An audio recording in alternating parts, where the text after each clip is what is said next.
अगर आप भी काफ़ी लंबे समय से प्रयास कर रहे हो, लेकिन अगर आपको प्रेगनेंसी नहीं हो रही है, शादी को 1 साल हुआ, आपने अनप्रोटेक्टेड रिलेशन नहीं बनाया, लेकिन जैसे ही 2 साल आपकी शादी को कंप्लीट हो गया, उसके बाद में आपने सोचा कि अब मुझे फैमिली प्लानिंग करना चाहिए, अब मुझे बेबी के लिए प्रयास करना चाहिए, लेकिन आप निरंतर प्रयास करते जा रहे हो, लेकिन फिर भी आपको अगर सफलता नहीं मिल रही है, तो आज के इस वीडियो में मैं आप लोगों को 2 ऐसी कॉमन चीज़ों के बारे में बताऊंगी जो कि अभी के समय में हमारे इंडिया में 75% महिलाओं के साथ देखने को मिल रही है, जिस वजह से कि वो लोग निरंतर प्रयास करती है लेकिन सफलता हाथ नहीं लगती है। तो आज की ये वीडियो आप लोग शुरू से लास्ट तक जरूर देखें, क्योंकि इन चीज़ों के बारे में मैं आप लोगों के साथ बहुत ही क्लियरली डीप में समझाऊंगी और बताऊंगी कि क्यों ये चीज़ आपको प्रेगनेंसी नहीं होने देती है।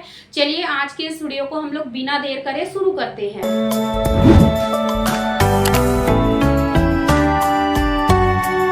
देखिए, सबसे पहले आप इस बात को समझ लीजिए कि मैंने यहाँ केवल थायराइड और पीसीओडी क्यों लिखा, क्यों थायराइड होने पर महिलाओं को प्रेगनेंसी नहीं होती है और क्यों थायराइड आज के समय में दिन प्रतिदिन बढ़ते जा रहा है। हर एक दूसरी महिला को थायराइड हो रहा है, हर एक दूसरी महिला पीसीओडी से ग्रसित है, क्यों प्रेगनेंसी नहीं होती है इन दोनों चीजों की होने पर। तो सबसे पहले तो हम बात करते हैं कि आखिर अगर महिला को थायराइड हो जाता है तो उनको कैसे पता चलेगा कि उनको थायराइड है या नहीं है। तो मैं इसके कुछ साइन और सिम्टम्स भी बताऊंगी, जिसको देखकर आप बहुत ही क्लियरली पता लगा पाओगे कि आपको थायराइड है या नहीं है। देखिए, जब सबसे पहले तो जब थायराइड होता है ना, तो जो थायरोक्सिन हार्मोन्स है उसकी गड़बड़ी के वजह से आपके शरीर में जो नॉर्मल प्रक्रियाएं हो रही थी पीरियड्स को लाने के लिए, कई बार थायराइड के वजह से आपके जो पीरियड है वो काफी ज्यादा अनियमित हो जाते हैं।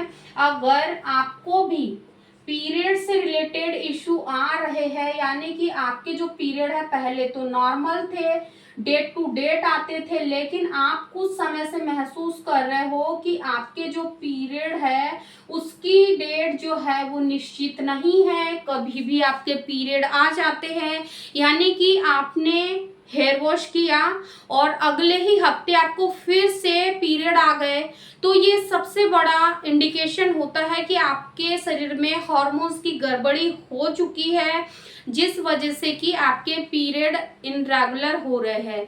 क्योंकि जब थायराइड होता है ना, तो ये जो थायराइड है ये सबसे ज्यादा अगर किसी चीज पर असर डालता है तो वो है आपके पीरियड पर। थायराइड 2 तरीके का होता है, यानी कि 2 प्रकार का थायराइड होता है। फर्स्ट होता है हाइपोथायराइडिज्म, हाइपोथायराइडिज्म, और सेकंड होता है हाइपरथायराइडिज्म। ठीक है, तो यानी कि हाइपो और हाइपर में अंतर आप समझ लीजिए। जिन महिलाओं को हाइपोथायराइडिज्म होता है, इसमें क्या होता है कि महिलाओं का वजन अचानक से कम भी होने लग जाता है या फिर ज्यादा भी होने लग जाता है। लेकिन वहीं पर अगर हाइपरथायराइडिज्म होता है तो ये आपके शरीर में अचानक से वजन को बढ़ा देगा, क्योंकि जो नॉर्मल प्रोसेस आपके बॉडी में हो रही थी लेकिन हार्मोन्स की गड़बड़ी की वजह से अब वो अनियमित हो गई है। आपके मासिक चक्र अनियमित हो गए हैं। जब अनियमित मासिक चक्र होता है तो हार्मोन्स की गड़बड़ी के कारण आपका जो वजन है वो तेजी से डे बाय डे इंक्रीज होने लग जाता है। चाहे आप इतना सा खाना खाओ, चाहे आप इतना खाना खाओ, लेकिन ये आपके वजन को प्रभावित करता है। ठीक है, तो अगर ये लक्षण आपको दिखाई दे रहे हैं तो आपको तुरंत ऐसी सिचुएशन में डॉक्टर से मिलना चाहिए। आपको यहाँ घर बैठे इंतजार नहीं करना चाहिए। अगर आपकी एक साइकिल अनियमित हुई तो ठीक है, लेकिन ऐसे कंटिन्यूअस अगर होते जा रहा है, यानी कि 4 से 5 महीने आप लगातार मॉनिटर कर रहे हो कि आपके जो पीरियड है वो बहुत ही ज्यादा लेंथी हो रहा है या फिर बहुत ही जल्दी आपके पीरियड आ रहे हैं, आपके जो पीरियड का साइकिल है वो बहुत ही शॉर्ट हो रहा है, महीने में आपको 2 से 3 बार पीरियड आ रहे हैं और पीरियड तो आते हैं लेकिन उसका फ्लो बिल्कुल नहीं रहता है। एक दिन में अगर आपका एक भी पैड पूरी तरीके से खराब नहीं हो रहा है तो ये सबसे बड़ा इंडिकेशन है कि आपको थायराइड हो गया। क्योंकि थायराइड जब होता है ना तो पीरियड्स तो आते हैं महिलाओं के, लेकिन पीरियड में उस तरीके का फ्लो नहीं होता है जो कि नॉर्मल पीरियड साइकिल में होता है। तो आपको इस चीज को बहुत ही अच्छे से समझना है। आपको यहाँ बिल्कुल भी इसको लाइटली नहीं लेना है, डॉक्टर से जरूर मिलना है।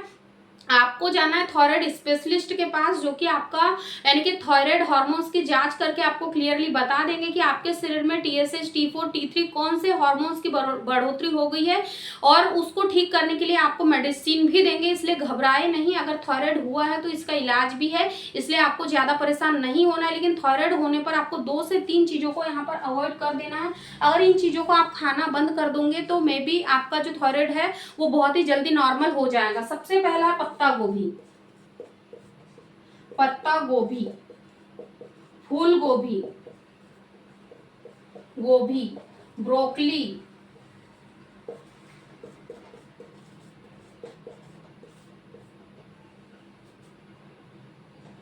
मीट, मैदे से बनी चीजें, स्वीट आइटम,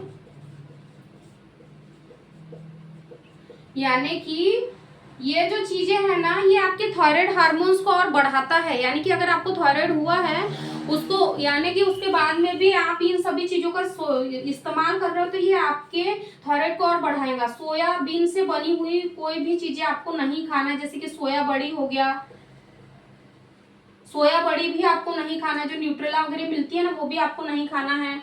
आपको टोफू नहीं खाना है, आपको सोयाबीन ऑयल को कम से कम यहाँ पर इस्तेमाल करना है। इसके जगह आप सरसों का तेल खा सकते हो, आप सनफ्लावर का ऑयल खा सकते हो। यानी कि इस तरीके से आपको अपनी डाइट में इन चीज़ों को अवॉइड करना है। ज़्यादा से ज़्यादा घर की बनी चीज़ें खाइए, हेल्दी तरीके से आपको डाइट को रखना है। यानी कि आपको ऐसा नहीं कि थायराइड होने पर आपको बाहर का खाना खाना है। आपको फास्ट फूड तो टोटल बंद कर देना है। मैदे से बनी जितनी भी चीज़ें हैं, pasta, burger, pizza, noodles, Maggi, इन सारी चीज़ों को आपको अवॉइड करना है, ताकि जो आपका थायराइड हार्मोन्स है वो जल्दी से जल्दी बैलेंस हो सके।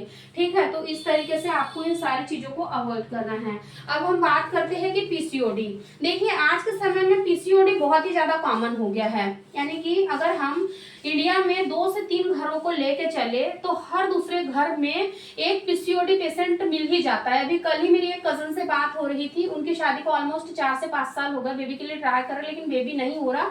जब उन्होंने अल्ट्रासाउंड कराया तो उनको पता चला कि उनको PCOD है, और PCOD की वजह से उनके पीरियड्स इरेगुलर हो रहे हैं, प्रेगनेंसी नहीं हो रही। तो आखिर PCOD होने पर प्रेगनेंसी क्यों नहीं होती है, ये क्यों आपके मां बनने में बाधा पहुंचाता है? देखिए, सबसे पहले तो इसका फुल फॉर्म आप समझ लीजिए। PCOD का फुल फॉर्म होता है पॉलीसिस्टिक ओवेरियन डिसीज, और PCOS का फुल फॉर्म होता है पॉलीसिस्टिक ओवेरियन सिंड्रोम। ये दोनों ही सिंड्रोम होते हैं, लेकिन ये दोनों ही अलग अलग होते हैं, है ना। PCOD होने पर क्यों आपको प्रेगनेंसी नहीं होती है? जैसा कि आप सभी जानते हो कि महिला का जो रिप्रोडक्टिव सिस्टम है उसमें यहाँ से जुड़ी हुई 2 फैलोपियन ट्यूब होती है, ठीक है, और इसी से जस्ट यहाँ नीचे जुड़ी यूट्रस यानी कि अंडादानी होती है, जिसको कि हम ओवरी कहते हैं, है ना।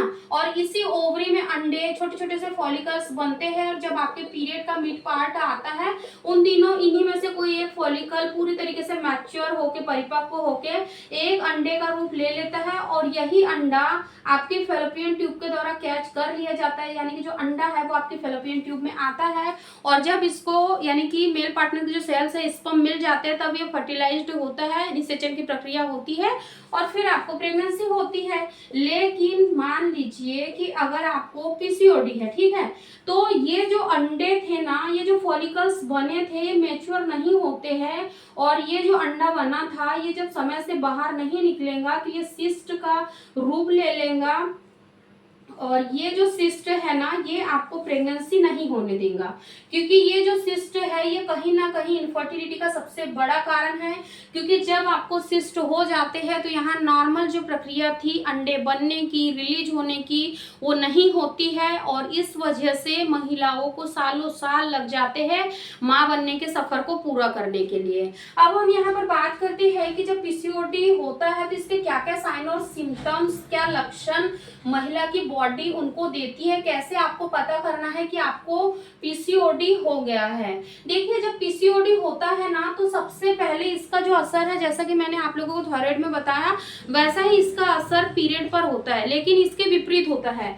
यहाँ पर क्या होगा, अगर आपको PCOD हो गया तो आपके क्या होंगे कि यहाँ पर पीरियड, ठीक है, पीरियड अनियमित तो होंगे, अनियमित तो होंगे, लेकिन अगर मान लीजिए कि अगर आपके पीरियड अनियमित हो रहा है तो आपको एक महीना पीरियड आया, दूसरे महीने नहीं आया, ठीक है, लेकिन फिर आपको तीसरे महीने पीरियड आया, फिर आपको चौथे महीने पीरियड नहीं आया, फिर आपको पांचवें महीने पीरियड आ गए। यानी कि इसमें क्या होता है कि कई महिलाओं को महीने के महीने पीरियड आता है, लेकिन कई महिलाओं को 2-2 महीने छोड़ के पीरियड आते हैं। और जब पीरियड आते हैं ना, तो जो पीरियड का फ्लो होता है वो इतना हेवी होता है कि आप इसको बर्दाश्त नहीं कर पाओगे। यानी कि पीरियड का फ्लो बहुत ज्यादा होता है, इसमें ब्लीडिंग और क्लॉट्स बहुत ज्यादा होते हैं। पीसीओडी होने पर क्लॉट्स की समस्या भी बहुत ज्यादा बनी रहती है महिलाओं को, है ना। तो आपको इस चीज को समझना है कि जब आपको पीरियड आते हैं तो पीरियड का जो नॉर्मल फ्लो हुआ करता था, आपको जब पीसीओडी नहीं हुई थी उस वक्त किस तरीके का फ्लो था, और अगर आपको पीसीओडी हो गई है तो किस तरीके का आपको फ्लो बना रह रहा है। अगर आपका यानी कि 1.5 महीने में भी अगर आपका पीरियड आ रहा है, यानी कि आपका जो पीरियड है वो 45 से लेकर 55 दिन के, यानी कि 55 दिन के अंदर भी आ रहा है, तो ये बहुत ही इनरेगुलर पीरियड को शो करता है। तो ऐसी सिचुएशन में आपको यहाँ घर बैठे इंतजार नहीं करना है, आपको यहाँ पर डॉक्टर से मिलना है। और डॉक्टर से आप जब मिलते हो, आपसे पूछा जाता है कि आपके पीरियड किस तरीके से आते हैं, कितने दिन में आते हैं, पीरियड का लेंथ कितने दिन का है, पीरियड का फ्लो कितने दिन रहता है, कितने दिन आपको ब्लीडिंग होती है और बंद हो जाती है। तो इस तरीके से आपसे डॉक्टर सवाल कर सकते हैं, और जब आप इन सवालों के जवाब डॉक्टर को देते हैं तो डॉक्टर आपको एक सोनोग्राफी के लिए बोल सकते हैं, क्योंकि सोनोग्राफी से ही आपको पता चलता है कि आपको पीसीओडी है या फिर यही पीसीओडी ज्यादा बढ़कर पीसीओएस हो गया है। पीसीओडी का मतलब होता है कि आपको छोटे से छोटे सिस्ट बने हुए हैं जो कि सिर्फ आपके ओवरी में है ना, लेकिन वहीं पर अगर आपको पीसीओएस हो जाता है तो ये आपके पूरे रिप्रोडक्टिव हेल्थ को प्रभावित करता है।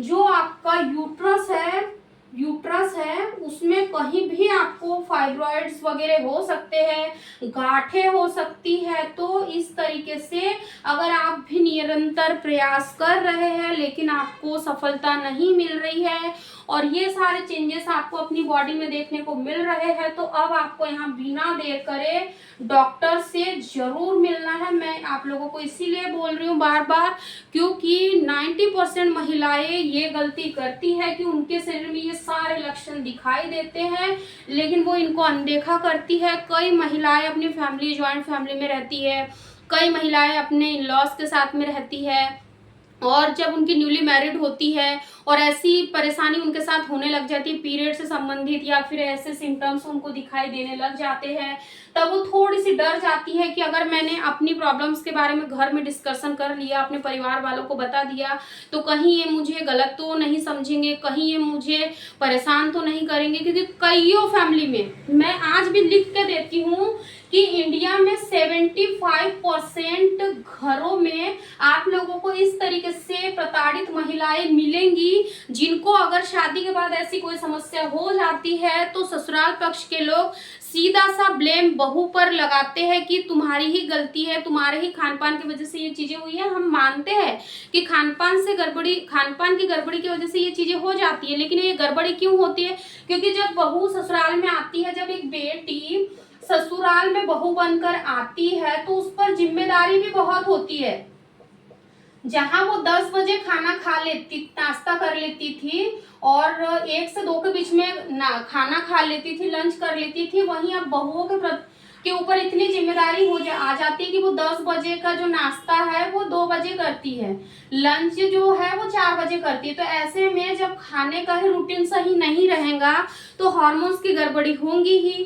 रात में जो सोने का टाइम उनका अपने मम्मी पापा का घर था वो 10 PM को था, यानी कि 10 बजे वो सो जाती थी, लेकिन अब वो बहू बन गई, अब उनके ऊपर जिम्मेदारी इतनी हो गई कि जो 10 है यहाँ पर 12 PM को आ गया, यानी कि वो 12 बजे तक सो रही है। तो ऐसे में हार्मोन्स की गड़बड़ी कैसे नहीं आएंगी? हार्मोन्स की गड़बड़ी आएंगी तो जाहिर सी बात है ये सारी चीजें होंगी। इसीलिए किसी को परेशान ना करें। अगर ऐसी कोई सिचुएशन उनके साथ क्रिएट हो जाती है तो आप उनको मोटिवेट करें, और हर बीमारी का इलाज है, हर समस्या का समाधान है, ऐसा नहीं है कि नहीं है। इसीलिए अगर ऐसा कुछ भी आपको महसूस हो रहा है, अगर आप अपने इन-लॉज के साथ शेयर नहीं कर पा रहे हो तो आप अपने हस्बैंड के साथ शेयर करिए और आप इन चीज़ों को थोड़ा सा समझिए और ट्रीटमेंट जरूर लीजिए, क्योंकि कई महिलाएं तो ऐसी है कि पीसीओडी होने की वजह से 6 साल, 7 साल, 8 साल, 10 साल हो गए लेकिन अभी तक बेबी कंसीव नहीं कर पा रही है, क्योंकि वो लोग समय से इलाज नहीं करते और जब समय से इलाज नहीं मिलता है तो ये जो समस्या है वो बहुत ही ज़्यादा बड़ी होते चली जाती है। और कई बार तो महिलाओं को यूट्रस निकाल कर बाहर करने तक की सलाह डॉक्टर देते हैं कि बच्चा भी नहीं हुआ और यूट्रस भी चला गया। इससे अच्छा है कि समय रहते चीज़ों को समझे और उसका जरूरी इलाज कराए, यानी कि सही समय पर सही कदम उठाए, ताकि आपको आगे चल के ऐसी कोई भी बड़ी समस्या से जूझना ना पड़े। आई रियली होप कि आज की ये वीडियो आप लोगों के लिए यूजफुल रही होंगी। अगर वीडियो यूजफुल रही होंगी तो इस वीडियो को लाइक शेयर जरूर कर दें और हमारे चैनल को जरूर सब्सक्राइब कर ले। देखिए डियर फ्रेंड्स, अगर वीडियो थोड़ी सी लॉन्ग हो जाती है तो उसको आप माइंड ना करें, क्योंकि अगर लॉन्ग वीडियो नहीं होगी तो आपको ये चीज़ें क्लियरली समझ नहीं आएंगी और आपको एक एक पॉइंट टू पॉइंट को समझाने के लिए हमें थोड़ी सी लॉन्ग वीडियो करनी पड़ती है, ताकि हम आपको बहुत ही अच्छे से एक्सप्लेन कर पाए। इसीलिए लॉन्ग वीडियो अगर आपको मिलती है तो ऐसा नहीं कि इसको आधा देखकर आपको छोड़ देना, पूरा देखना, ताकि आपको लास्ट में जो क्लाइमेक्स, लास्ट में जो कंक्लूजन निकल के आता है वीडियो का, वो आपको पता चले। Thank you so much for watching.